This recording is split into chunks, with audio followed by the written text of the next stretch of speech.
धर्म को कौन मारता है? पहले समझे कि धर्म को जिलाता कौन है, क्योंकि अगर हम जाने कि धर्म को कौन जगाता है तो मानने वालों की भी पहचान हो जाएगी। धर्म को जिलाते हैं, इस जगत में जीवंत करते हैं वे लोग जो धर्म के अनुभव से गुजरते हैं। बुद्ध, जीसस, कृष्ण, मोहम्मद, जलालुद्दीन, नानक, कबीर, ये धर्म के मृत प्राणों में पुनर्जीवन फूंक देने वाले लोग हैं। फिर बांसुरी बज उठती है जो सदियों से ना बजी हो। ठूठ फिर हरे पत्तों से भर जाते हैं और फूलों से लद जाते हैं जिन पर सदियों से पत्ते ना आए हों। बुद्ध के जीवन में कहानी आती है। कहानी ही कहूंगा, क्योंकि मैं नहीं मानता कि यह कोई तथ्य है, मगर प्रतीकात्मक है, बहुमूल्य है, सत्य है, तथ्य नहीं। कहानी कहती है कि बुद्ध जब निकलते हैं, अगर किसी ठूठ के पास से निकल जाए तो ठूठ हरा हो जाता है, और किसी बांज वृक्ष के पास से निकल जाए जिसमें फल ना लगते हो तो फल लग जाते हैं। असमय में भी फूल खिल जाते हैं। कथा है, एक गांव में बुद्ध ठहरे हैं। सुबह सुबह एक शूद्र चमार, उसका नाम था सुदास, वह उठा, अपने घर के पीछे गया। कामधाम में लगने के वक्त हो गया। घर के पीछे उसका पोखर था, छोटी सी तलैया। चमार था, गांव में उसे कोई पानी भरने ना दे तो अपनी ही तलैया से अपना गुजारा करता था। देखकर उसकी आंखें ठगी रह गईं। बेमौसम कमल का फूल खिला। उसने अपनी पत्नी को पुकारा, सुन, यह क्या हुआ? यह कभी नहीं हुआ। मेरी जिंदगी हो गई। यह कोई मौसम है, यह कोई समय है। कली भी ना थी रात तक, और सुबह इतना बड़ा फूल खिला। इतना बड़ा फूल की कभी खिला नहीं देखा। यह कैसे हुआ? उसकी पत्नी ने कहा, हो ना हो बुद्ध पास से गुजरे होंगे, क्योंकि मैंने सुना है जब बुद्ध गुजरते हैं तो असमय फूल खिल जाते हैं। सुदास हंसने लगा। उसने कहा कि पागल, यहाँ कहाँ बुद्ध गुजरेंगे? इस चमार के झोपड़े के पास से कहाँ बुद्ध गुजरेंगे? उसने आसपास खबर की। पता चला कि यह सच है। सांझ ही बुद्ध का आगमन हुआ है। वे इसी रास्ते से गुजरे हैं और आगे जाकर एक अमराई में रुके हैं। तो सुदास ने कहा कि फिर क्या करूं इस फूल का? यह तो बड़ा शुभ अवसर है। इस फूल को तोड़कर मैं सम्राट को बेच दूं। 150 रुपए जरूर इनाम में मिल जाएंगे, क्योंकि असमय का कमल। तो वह फूल को तोड़कर राजमहल की तरफ जाता है। चकित हुआ, राजा का रथ आ ही रहा था। अभी सूरज उग रहा था और राजा का रथ, स्वर्ण रथ, सूरज में यूं ही चमक रहा था जैसे दूसरा सूरज उग रहा हो। वह ठिठक कर राह पर खड़े हो गया। मांजरा क्या है? रात इस गरीब के झोपड़े के सामने से बुद्ध गुजरे। सुबह सम्राट का स्वर्ण रथ आ रहा है। इस रास्ते पर कभी आया ही नहीं। यह चमारों की बस्ती, यह सम्राट आए किस लिए? ठिठक कर खड़ा हो गया।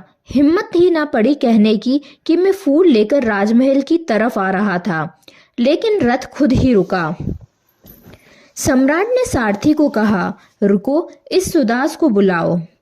सुदास सम्राट के जूते बनाता था। सुदास का नाम सम्राट को मालूम था। सुदास डरते हुए गया और कहा कि फूल लेकर आपकी तरफ ही आ रहा था। असमय का फूल है। मैंने सोचा किसको भेंट करूं, आपके ही योग्य है।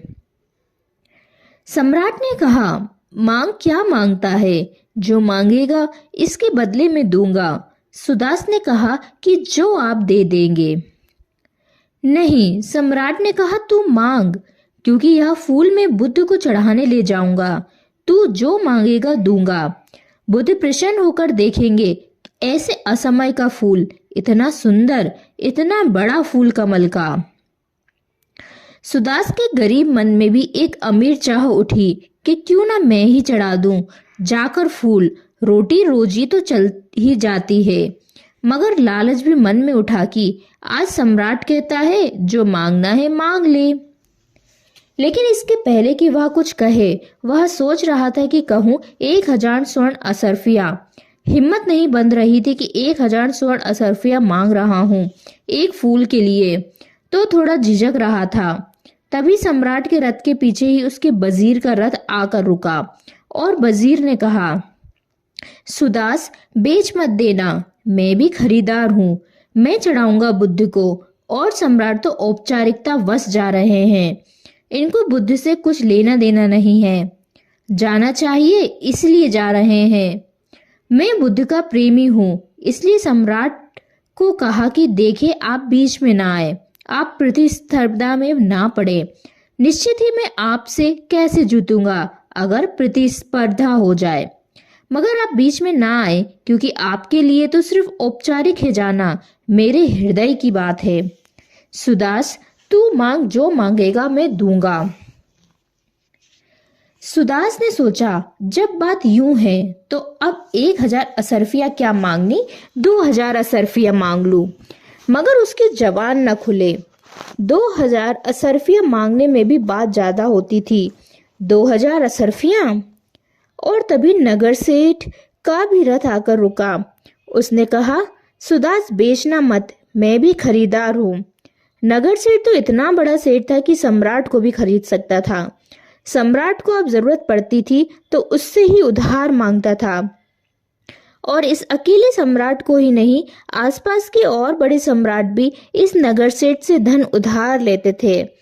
कहते थे कि इस नगर सेठ के पास धन तोला जाता था, गिना नहीं जाता था, क्योंकि गिनने की फुर्सत किसको थी। तो फावड़े से भर भर कर टोकरियों में असरफियां गिनी जाती थी कि कितनी टोकरियां गिनी, 1-1, 2-2, ऐसे गिनती करके फुर्सत किसको थी। उस सेठ ने कहा कि तू जो कहेगा, 1,00,000 असरफिया मांगना हो 1,00,000 असरफिया मांग, लेकिन फूल मैं चढ़ाऊंगा। सुदास छिटका खड़ा रह गया। उसने कहा, फूल बेचना नहीं है। उन तीनों ने एक साथ पूछा, क्यों? सुदास ने कहा, जिस फूल के लिए 1,00,000 असरफिया देने के लिए कोई तैयार हो, गरीब आदमी हूँ, मगर मेरे मन में भी गहन भाव उठा है कि फिर मैं ही क्यों ना इस फूल को बुद्ध के चरणों में चढ़ा दूं। जरूर उन चरणों में चढ़ाने का मजा 1,00,000 असरफियों से ज्यादा होगा। नहीं तो तुम 1 असरफी ना देते।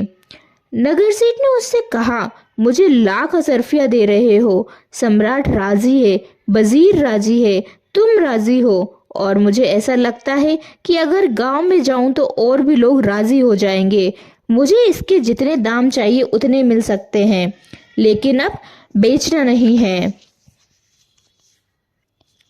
नगर सेठ ने कहा, 2,00,000 असरफिया देता हूं, तू जो मांग मुंह मांगा। उसने कहा, अब बेचना ही नहीं है। सुदास गरीब है, मगर इतना गरीब नहीं, चमार है। काम तो चल ही जाता है मुझ गरीब का, जूते सीने से ही। यह मौका मैं नहीं छोड़ूंगा, यह फूल मैं ही चढ़ाऊंगा। और सुदास ने जाकर वह फूल बुद्ध के चरणों में स्वयं चढ़ाया। और बुद्ध ने उस सुबह अपने प्रवचन में कहा कि सुदास ने आज इतना कमाया है जितना कि सदियों में सम्राट नहीं कमा सकते हैं। पूछो इस सम्राट से, पूछो इस वजीर से, पूछो इस नगर सेठ से। आज इन सबको हरा दिया सुदास ने। आज इस शूद्र ने अपने को परम श्रेष्ठ साबित कर दिया। आज लात मार दी धन पर। आज इसका अप्रग्रही रूप प्रकट हुआ। यह धन्य भागी है। और सुदास पर ऐसी वर्षा हुई उस दिन अमृत की कि फिर लौटा नहीं। उसने कहा, अब जाना क्या, जब फूल चढ़ाने से इतना मिला तो अपने को भी चढ़ाता हूँ। सुदास भिक्षु हो गया, फूल ही नहीं चढ़ा, खुद भी चढ़ गया। यूं कहानियां हैं कि असमय बुद्ध के पास गुजरने से फूल खिल जाते हैं। ऐसा होता हो ना होता हो नहीं सकता ऐतिहासिक अर्थों में, क्योंकि समय कोई नियम नहीं बदलता। होना चाहिए मगर होता नहीं है। प्रकृति तो निरूपावाद रूप से चलती है, कुछ भेद नहीं करती। लेकिन प्रतीकात्मक यह है कि बातें बुद्धों की मौजूदगी में सदियों से निष्प्राण पड़े धर्म में पुनः प्राण की प्रतिष्ठा होती है। जिस व्यक्ति ने स्वयं सत्य को जाना है वह धर्म को जीवित करता है। सिर्फ वही, केवल वही। उसके छूने से ही धर्म जीवित हो उठता है। और उस धर्म को मारने वाले वे लोग हैं जिन्होंने स्वयं तो अनुभव नहीं किया है, लेकिन जो दूसरों के उदार वचनों को दोहराने में कुशल होते हैं। पंडित और पुरोहित का व्यवसाय क्या है? उनका व्यवसाय है कि बुद्धों के वचनों को दोहराते रहें, बुद्धों की सीख का मजा लूटते रहें।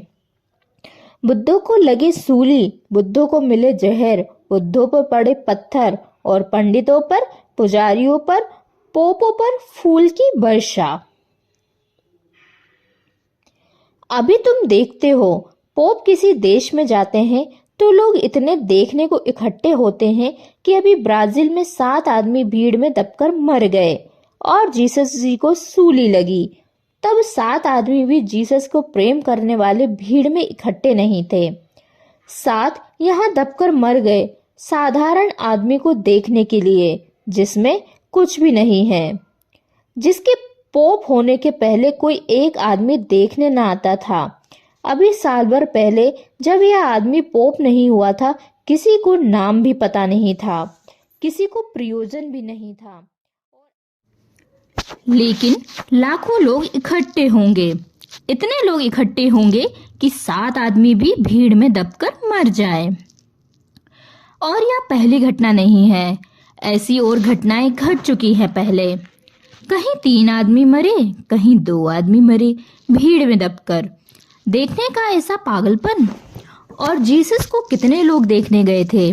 जब जीसस को सूली लगने का वक्त आया तो उनके 12 शिष्य भी भाग खड़े हुए थे, सिर्फ एक पीछे चला। जीसस ने इसको इंगित करते कहा, नाम तो लिया नहीं, क्योंकि नाम लेना खतरे से खाली ना था, पकड़ लिया जाए बेचारा। तो जोर से इतना की कहा कि भाई लौट जा, लौट ही जा। जो लोग जीसस को पकड़कर ले जा रहे थे उन्होंने पूछा, किससे आप कह रहे हैं? क्या कोई जीसस का संगी साथी यहाँ भीड़ में है? उन्होंने मसाले घुमाकर देखा। एक आदमी पकड़ गया जो आदमी अजनबी लग रहा था। उन्होंने पूछा, क्या तुम जीसस के साथी हो? उसने कहा कि नहीं। और जीसस ने देखा, देख मैं कहता था ना लौट जा। मुर्गा सुबह की बांग दे उसके पहले 3 बार कम से कम तू मुझे इनकार कर चुका होगा। और यही हुआ। मुर्गे की बांग देने के पहले 3 बार वह आदमी पकड़ा गया।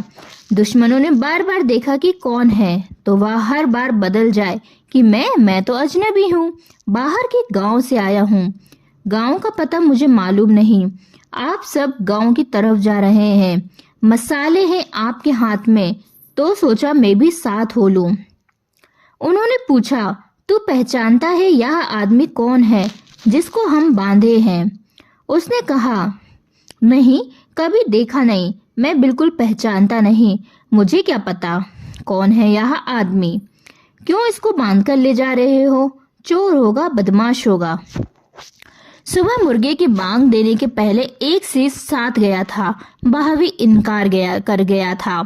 हालांकि भीड़ इकट्ठी हुई थी, कोई 1 लाख लोग इकट्ठे हुए थे, लेकिन वे 1 लाख लोग जीसस को देखने इकट्ठे नहीं हुए थे, गालियां देने, पत्थर फेंकने, सड़े गले केले टमाटर फेंकने, जीसस का माखौल उड़ाने, मजाक करने कि यह देखो ईश्वर का बेटा सूली पर लटक रहा है।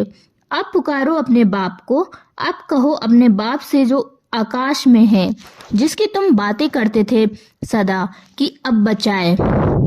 बड़े चमत्कार तुम दिखाते थे, कहते थे मुर्दे को जलाते थे, कहते हैं लंगड़ों को चला दिया, कहते हैं अंधे को दिखा दिया, अब कुछ करो। लोगों ने भाले भौंक भौंक कर जीसस को कहा, अरे अब कुछ चमत्कार दिखाओ, अब क्या हो गया? कैसे गुमसुम खड़े हो? अब भूल गई चौकड़ी? आए थे लाख लोग देखने तमाशा, हंसी मजाक करने। यह जीसस जैसे व्यक्तियों के साथ हमारा व्यवहार है, और फिर जीसस के पादरी पुरोहितों के साथ हमारा व्यवहार बिल्कुल बदल जाता है। बड़ी अजीब दुनिया है, बड़ा अजीब रिवाज है। यहाँ झूठे पूजे जाते हैं, यहाँ सच्चे मारे जाते हैं। सत्य को यहाँ सूली लगती है, झूठ को सिंहासन मिलता है।